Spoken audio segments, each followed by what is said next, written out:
যে অধিকার ডাকাতরা 15.5 বছরে কেড়ে নিয়েছে, আমরা চাই সেই অধিকার জনগণের হাতে তুলে দিতে। দিন রাত বিপ্লবীরা রাস্তায় ছিল, আর তাদের সাথে আমাদের অন্তরাত্মা পড়েছিল। আমরা সবসময় তাদের সাথে সম্পর্ক রক্ষা করে চলছিলাম। আমরা পরিষ্কার বলে দিতে চাই, কিন্তু যার কপালে ফাঁসির কাষ্ট আছে তাকে ঝুলাতে হবে। আমরা ন্যায় বিচার দেখতে চাই।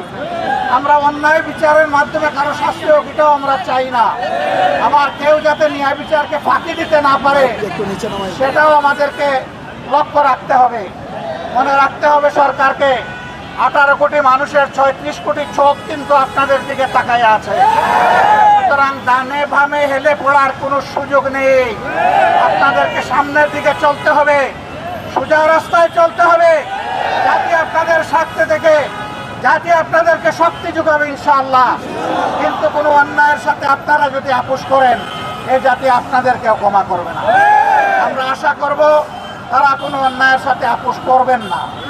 তারা ন্যায়ের উপর প্রতিষ্ঠিত থেকে জাতিকে তার অধিকার ফিরিয়ে দিবেন, যে অধিকার দিন রাত